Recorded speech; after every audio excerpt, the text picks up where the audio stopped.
আওয়ামী লীগের ক্ষমা চাইতে যারা বলে নাস্তিক। বলছিলেন যে সময় নষ্ট করা হচ্ছে কি, মানে সংস্কারের নামে কি আসলে সময় চলে যাচ্ছে বা আরো সময়ের প্রয়োজন হতে পারে কি? ফেব্রুয়ারির যে আমরা আলোচনা শুনছি যে ফেব্রুয়ারিতে একটি নির্বাচন হতে পারে, যদিও এখন এটি কনফার্ম না, আপনি কি মনে করেন? আমি মনে করি যে সংস্কার নিয়ে অত সময় ব্যয় করার আসলে দরকার নাই, আমাদের সময়ও নাই। কারণ সংস্কার কি ক্ষেত্রে করব আমরা, এই নিয়ে আমাদের যেহেতু কমিটি করেছে, 12-13টার মতো কমিটি করেছে, তারা রেজাল্ট দিয়েছে, তারপর রাজনৈতিক দলগুলো যারা সবচেয়ে বড় স্টেক হোল্ডার তাদের সাথে বসেছে। তো আমাদের ডিফারেন্সেসগুলো কি কি সেগুলো কিন্তু এতদিন থাকার কথা না, এগুলো খুব তাড়াতাড়ি শর্ট আউট করা দরকার। আর সংস্কার বড় দাগে কি সংস্কার আছে? বড় দাগে আমাদের একটা সংস্কার দরকার, সেটা হচ্ছে তত্ত্বাবধায়ক সরকার করা। রাজনৈতিক দলগুলো আমরা দেখেছি যে অতীতে তাদের অধীনে যখন নির্বাচন হয়েছে তখন সেটা সফল নির্বাচন হয়নি, তখন সেটা পক্ষপাতপূর্ণ নির্বাচন হয়েছে, এমনকি নির্বাচনে অন্যেরা অংশগ্রহণই করেনি। সেই ইতিহাসে তো আমাদের আছে গত 3 বছর ধরে 3টা টার্মে। কিন্তু সেটা এইবারের ক্ষেত্রে বলা হচ্ছে যে আগের সংস্কার আর এই সংস্কারের মধ্যে পার্থক্য টানা হচ্ছে, যে আগের যে বিষয়গুলো ছিল সেখান থেকে আরো আমূল পরিবর্তনের কথা বলা হচ্ছে, প্রাতিষ্ঠানিক সংস্কারের কথা বলা হচ্ছে। অবশ্যই সময়ের সঙ্গে তো সংস্কার হয়, প্রাতিষ্ঠানিক সংস্কারের জন্য এই টাইম লাগে না। এটা যে সরকার আছে সেই সরকার নিজেই আলোচনা করে সংসদে এসে সেটা করে দিতে পারে। যে কোনো আইন বলেন, যে কোনো বিষয় বলেন, হচ্ছে না এই জিনিসটা, ঠিক আছে আমরা এটা থেকে ওইটাতে যাবো, আরেকটা সিদ্ধান্ত নেব, সেটা সম্মিলিতভাবে হতেই পারে। এটা এমন কঠিন কাজ না। যে কঠিন কাজগুলো যেটা বলতেছি আমি, সেটা হচ্ছে আপনার তত্ত্বাবধায়ক সরকার থাকবে কি থাকবে না, এটা প্রণয়ন করতে হবে। এটা 3 মাসের আছে, 3 মাস না দিয়ে এটাকে 4 মাস করা যায় কিনা, 6 মাস করা যায় কিনা, এই ধরনের কথা আসতে পারে। তত্ত্বাবধায়ক প্রসঙ্গ আসছে কেন? এই বর্তমান যে সরকার আছেন, মানে তারা কি নির্বাচন করতে পারবেন না এরকম? না, তাদের কথা না, সামনে দিনগুলোতে তারা, আমি সেটা বলছি, সামনে কেন আসছে তত্ত্বাবধায়কের প্রশ্ন? এই জন্য আসছে, আমরা তো অতীতে দেখেছি যে সরকারের অধীনে যেহেতু নির্বাচন হচ্ছে সেগুলোতে যাচ্ছে না সব দল, এবং সেগুলো নিয়ে প্রশ্ন তোলা হচ্ছে। সরকার তার নিজের ইচ্ছা অনুযায়ী করছে, ম্যানিপুলেট করছে, যেটা এই বিএনপির আমলে সে 91-এর পরে উঠলো, তারপর আওয়ামী লীগের বিরুদ্ধে উঠলো। তো তার মানে কি, এটা তো অভিযোগ রয়ে গেছে, এবং এখনো পর্যন্ত দেখা যাচ্ছে যে ক্যাটাগরির অধীনে যে নির্বাচনগুলো হয়েছিল তুলনামূলকভাবে সেগুলো স্বচ্ছ ইলেকশন ছিল। তারপরে আমাদের এখনো আসতেছে যে বিষয়টা হলো প্রধানমন্ত্রী 2বারের অধিক থাকতে পারবে কিনা। 2বারের অধিক একটা মানুষ আর কি দিতে পারে জাতিকে? 2বার থাকা মানে হচ্ছে প্রায় 10 বছর থাকা। আর সংসদের মেয়াদ কতদিন থাকবে? এটা কি 4 বছর থাকবে না 5 বছর থাকবে? সেটা নিয়ে প্রশ্ন আসতে পারে। তারপরে আসছে প্রধানমন্ত্রী এবং বিরোধী দলীয় নেত্রী। আমি যেগুলো মনে করি এগুলো সংস্কার হওয়া দরকার। প্রধানমন্ত্রী এবং বিরোধী দলীয় নেতা, এই দুইয়ের মধ্যে ব্যবধান আকাশ পাতাল। একজন রানী আর একজন চাকরানী টাইপ আচরণ, এখানে আচরণ না, ক্ষমতাও সেরকম। যিনি ক্ষমতায় যাচ্ছেন উনি সব কিছু ভোগ করছেন, আর যিনি ক্ষমতায় যেতে পাচ্ছেন না উনি কিন্তু শ্যাডো গভর্নমেন্টের প্রধান, কিন্তু তার কোনো ছেলে নাই ওখানে। সংসদ বলেন, সর্বত্র বলেন, তাদের অধিকার সেভাবে খর্ব করা হয়। এই ব্যবধান কমিয়ে আনতে হবে।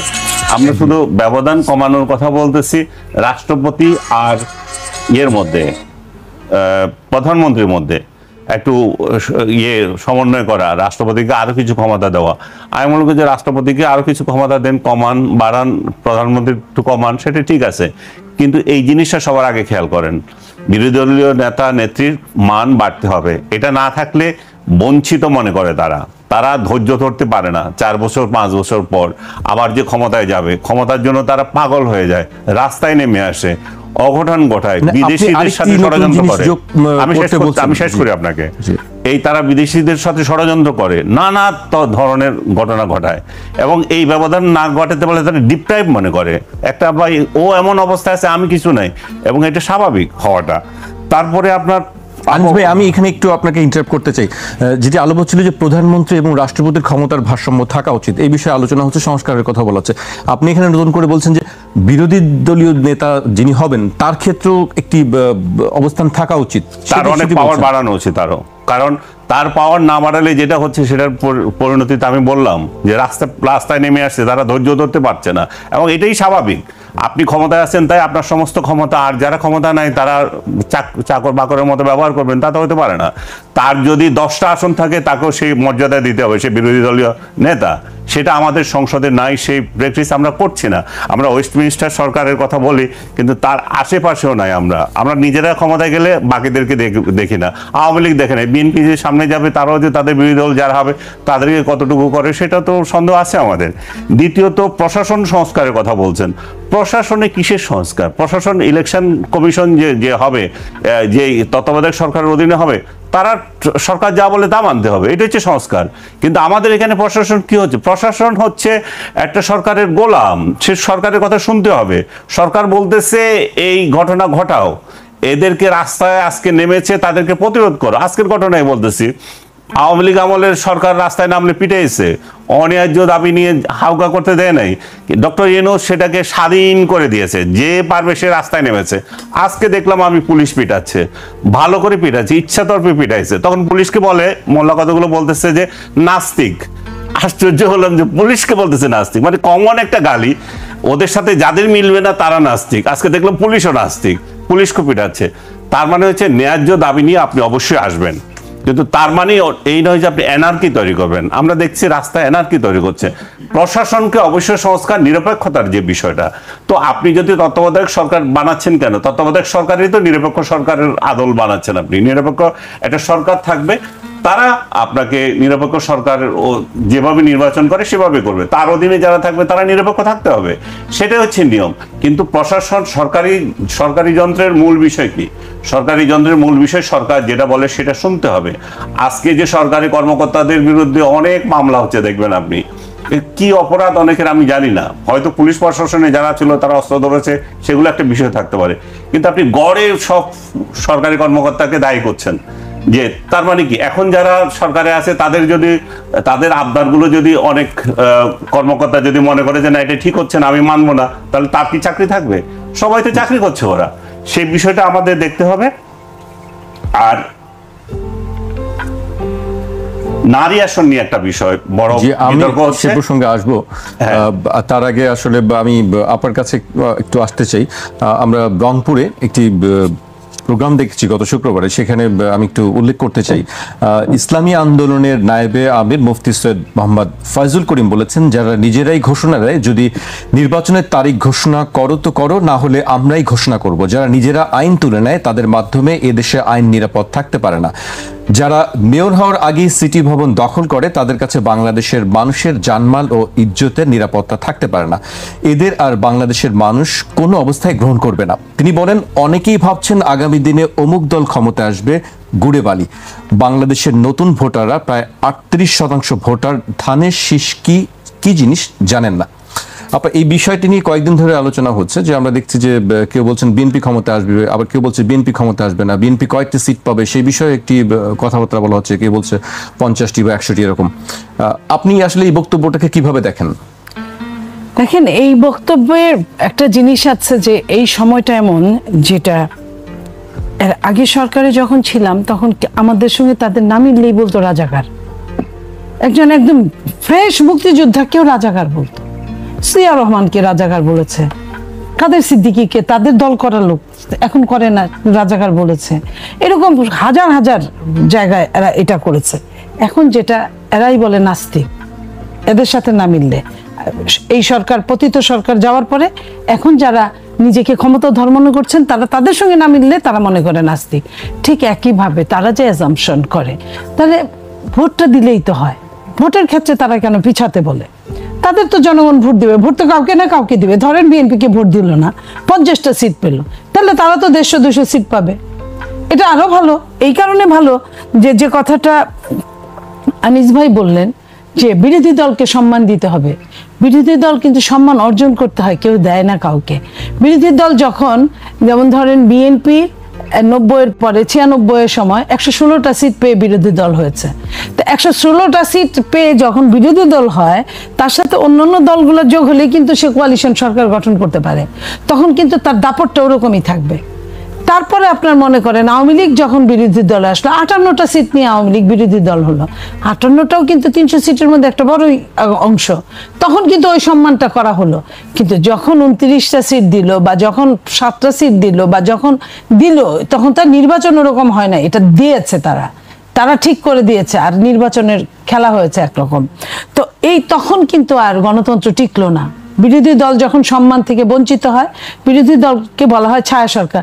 তো ভালো কথা যে হুজুরেরা এই ধরনের কথা বলছে যে হুজুরেরাই ভোট দিবে, তাহলে হুজুরেরা যদি নিজেরা পাশ করে 200 আসন পায়, বিএনপি যদি 50টা সিট পায় বা 100টা সিট পায় বা 10টা সিট পায়, তাহলে তো তাদেরই লাভ। তাহলে নির্বাচন দিতে তারা পিছায় কেন? তারা কেন বলে যে তারা নির্বাচন এই মুহূর্তে চায় না, আগে বিচার, আগে সংস্কার, তারপরে নির্বাচন? এ তো আবহমান কালের কথা বলে। তাহলে তাদের দুই রকম একই মুখে দুই রকম কথা, ডাবল স্ট্যান্ডার্ড কথা, তো এটা তো দ্বিচারিণী হয়ে যায়। অবশ্যই তারা এমনিতেও দ্বিচারিণীর মতোই বিহেভ করে সব সময়ের জন্যই। সকালে একরকম কথা বলে, বিকালে একরকম কথা বলে। একবার বলে আপনার রোজার আগেই নির্বাচন হলে ভালো হয়, আবার বলে ডিসেম্বরের মধ্যে নির্বাচন হলে ভালো হয়, আবার বলে 5 বছর এই সরকারকে ক্ষমতায় থাকার একটা ম্যান্ডেট দিতে হবে। তাদের কথার কোনো যোগসূত্রতা নাই, কোনো আগামাথা নাই।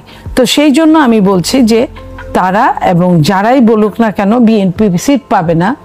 আর ওই নিজেরা ক্ষমতা নিতে চায়, নিজেরা কখনো ক্ষমতা নেয় নাই। এইখানে যেটা হয়েছে, নর্থে যদি একজন প্রশাসক ওইভাবে বিতর্কিত প্রশাসক না বসানো হতো, নর্থে যদি প্রত্যেকটা কমিশনারের কাছ থেকে ক্যান্ডিডেট সম্ভাব্য কমিশনারের কাছ থেকে 50 লক্ষ টাকা না খেত, তাহলে কিন্তু সাউথ নিয়ে করলে আগেই করা যেত। আর একই আইন দুইখানে দুই রকম প্রযোজ্য হতে পারে না। চট্টগ্রামে আপনার এই মামলার রায় পেয়ে কিন্তু চট্টগ্রামে আপনার মেয়র এখনো কাজ করছে। তাহলে ঢাকা দক্ষিণে যদি রায় পেয়ে থাকে, বিচার বিভাগ তো আমাদের না, বিচার বিভাগ এই সরকারের, এর আগে ছিল আগের সরকারের। তো বিচার বিভাগ যখন রায় দিল, আচ্ছা বিচার বিভাগ রায় দিল একটা জায়গা, সেটা অ্যাপিল করতে পারতো, সেটার আগেই আপনার গ্যাজেট হয়ে গেল। নির্বাচন কমিশনে কারা লোক নিয়োগ দিয়েছে? তারাই, এই সরকার, তারা তো কিংস পার্টি, তারাই লোক নিয়ে দিয়েছে। এবং সেইখানে এলজিআরডি যে উপদেষ্টা, সে তো নিজেই সরকার। তাহলে আপনার মনে করেন যে গ্যাজেটই যদি হতে পারে, রায় যদি হতে পারে, তাহলে সব প্রত্যেকটা ছোট্ট অংশ, আমি সৎ থাকবো, আমি এই কাজের বাইরে কাজ করব না, এটাই হচ্ছে কথা, শপথটা। তো সেই শপথটা একটা অকেশনালি, যেটা এলজিআরডি মন্ত্রণালয়ের উপর ন্যস্ত করা শপথটা, এই শপথটা পাঠ করাতে কি এমন সমস্যা? তাহলে এই যে এই জিনিসগুলো আপনি বিচার মানলাম, সবকিছু মানলাম, তাল গাছটা আপনার হইতে হবে, এটা কেমন কথা? আপনি পারলে যান বিচার বিভাগে, আপনি যা কথা বলেন যে কেন সেটা করছে। এই বিষয়টি নিয়ে আপা একটা আমার প্রশ্ন, যে আসলে এটি কি সরকারের উচ্চ পর্যায়ের সঙ্গে বিএনপির আলোচনা হয়েছে? বিএনপি কি বিশেষ করে প্রধান উপদেষ্টার কাছে কি ধরনের কোনো প্রশ্ন তুলেছে? যে বিএনপি এটা ব্যক্তিগতভাবে, যে বিএনপির ইশরাক, সে নির্বাচনে বিজয়ী হওয়ার মতো, তাকে জনগণের মেয়র বলা হয়, সে মামলা করেছিল, মামলায় জিতেছে। বিএনপি এখনো নিজেরা কেউই নামে না। আপনি দেখেন ইশরাক এবং তার সমর্থন গোষ্ঠী, এতেই সরকারের পায়ের নিচে মাটি সরে গেছে। বিএনপি কিন্তু নামে নাই, বিএনপি বলতে পারবে না কেউ। বরং বিএনপি ছাত্র দলের ছেলেরা, ওই যে ছাত্র দলের যে ছেলেটাকে মেরে ফেললো, ওইখানে আন্দোলন করেছে শাহবাগে। তারা কিন্তু কেউ ছাত্র দলও যায় নাই, আমরা কখনো যাইনি, কোনো দল নর্থ যায় নাই। তো সেইখানে শুধু ইশরাকের কিছু সাপোর্টার নিয়ে ইশরাক সেখানে নামছে। তো সেই জায়গায় তারা বিএনপিকে ডাকতে পারে for Ishraq, for city corporation south, সেটা করতে পারে। সেটা না করে তারাই কেন হুকুম দেয় যে এটা কোনোভাবেই সম্ভব না? তাদের তো এইভাবে জেদ করার জন্য সরকারে বসানো হয় নাই। জি, এটি প্রশ্ন। আমি আনিস ভাইয়ের কাছে আসতে চাই। আপনি শুনছিলেন, নিশ্চয়ই বলছিলেন যে উনি প্রায় 38% ভোটার ধানের শীষ কি জিনিস সেটা জানে না। আপনি কি তার এই বক্তব্যের সাথে একমত? আসলে এই যে ফয়জুল আলম বলছিলেন, মুফতি ফয়জুল আলম, ইসলামী আন্দোলনের নায়েবে আমির, আমি বলছিলাম, আপনি হয়তো খেয়াল করেননি। উনি একজন রাজনৈতিক নেতা, উনি রাজনৈতিক বক্তৃতা দিয়েছেন, এটাতে আমার আপত্তি করার কি আছে? আপাতত বলেছেন, উনি ওনার দলের পক্ষ থেকে বলেছেন, উনি জবাব দিয়েছেন, তো এটা নিয়ে আমি কথা বলতে চাই না। উনি মনে করেন যে উনার কি হাত পাকা, উনাদের দলে হাত পাকা না? হাত পাকা চেনে সবাই, তো ভোট দিয়ে দেবে হাত পাকা, ধানের শীষ যদি না চেনে। এইসব তর্কে জড়াতে চায় না, এবং এগুলো অবিবেচক হিসাবে কথাবার্তা পাবলিক নেবে না। দানের শীষ চিনবে না কেন? নৌকা দানের শীষ ছাড়া বাংলাদেশে কোন প্রতীককে কেউ চেনে? কেউ তো অন্য কোনো প্রতীককে তো চেনে না। এখন এনসিপি কে যদি নোবেল প্রতীক দিয়ে দেয়, যে নোবেল প্রতীক তো বাংলাদেশে নাই এখনো, তো এই নোবেল প্রতীক যদি এনসিপির জন্য বরাদ্দ হয়, সেটা চিনাইতে তো তাদের জনম শেষ হয়ে যাবে। না, একটি কথা বলা হচ্ছে সম্প্রতি যে আসলে কে বড় দল বা কে বিরোধী দল হবে বা কে সরকার গঠন করবে, এটি কে সিদ্ধান্ত নিল, কে ডিসিশন নিল? যেহেতু বলা হচ্ছে অনেক ক্ষেত্রে যে বিএনপি ক্ষমতায় আসবে, পাল্টা বলা হচ্ছে যে বিএনপি বড় দল হিসেবে ক্ষমতায় আসবে না, ছোট দল, এই একটি প্রসঙ্গ থাকছে। থাকবে না কেন? এটা কারণ হচ্ছে যে বিএনপি বাংলাদেশের অতীত ইতিহাসগুলো যদি দেখেন, ইভেন যখন তারা সবচেয়ে কম ভোট পেয়েছিল লাস্টে, যে 2008-এর যে নির্বাচন, যেটাতে কম আসন পেয়েছিল, সেই জায়গায়ও তো দেখা গেল যে ভোটের ব্যবধানে আওয়ামী লীগের প্রায় তারা সমান সমান। আসন বিন্যাসে হয়তো তারা মানে সূক্ষ্ম ইয়েতে হয়তো তারা হয়নি, বা 2008-এ যে সরকার ছিল, 111-এর সরকার চেয়েছিল যে আওয়ামী লীগে ক্ষমতায় আসুক, তাদেরও একটা সূক্ষ্ম কারসাজি এখানে ছিল, তাই বিএনপি এসেছে। কিন্তু তখনও দেখেন আপনি বিএনপির এত আসন আছে। এখন সেই বিএনপি এখন মাঠে আছে, আওয়ামী লীগ কমপ্লিটলি বেনিশ করে দিয়েছেন, আপনি তাদেরকে ভোটে দিবেন না। তো ভোটে যদি আওয়ামী লীগ না আসে, তাহলে বিএনপি ছাড়া আর কে জিতবে? কারণ আওয়ামী লীগ যদি থাকতো, তখন আপনি প্রশ্ন করতে পারেন যে কত ধানে কত চাল আসো, তখন নৌকায় ধান উঠে না ধানে নৌকা উঠে, তো এটা তখন একটা বিষয় হতো। তখন জনগণ ভোটের একটা আলাদা ইয়ে থাকতো, মাঠে থাকতো। তো এখন তো মাঠ খালি, তাহলে সেই মাঠটা কি হাত পাকায় নেবে? সেটা কি যে জামাত ইসলামের প্রতীক নিতে পারবে? সেটা তো পারবে না। কারণ অতীতের যে আমরা ভোটের হিসাব দেখি, সেই ভোটের হিসাবে তো জামাতে ইসলামের পরিমাণ অনেক কম।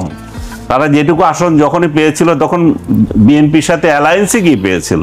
তারা যখন একক ইলেকশন করে, তারা 2-3 আসনের বেশি পায় না। আর হাত পাকা তো আমার মনে হয় না তারা সংসদে গিয়েছে কখনো।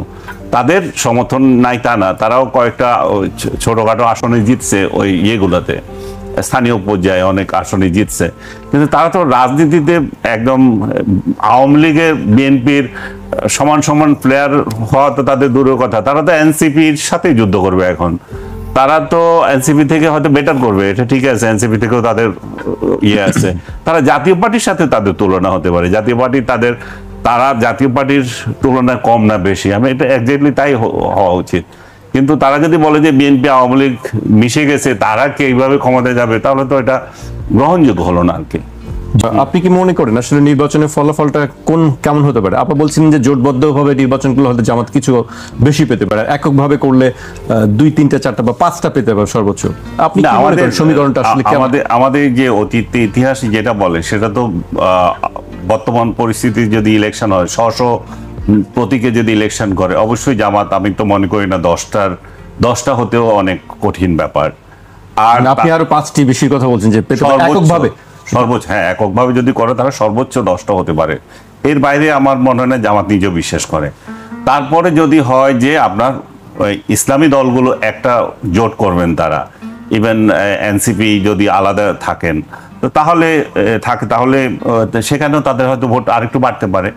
তো সেই ভোটের কারণে হয়তো তারা সর্বোচ্চ 25টা হতে পারে।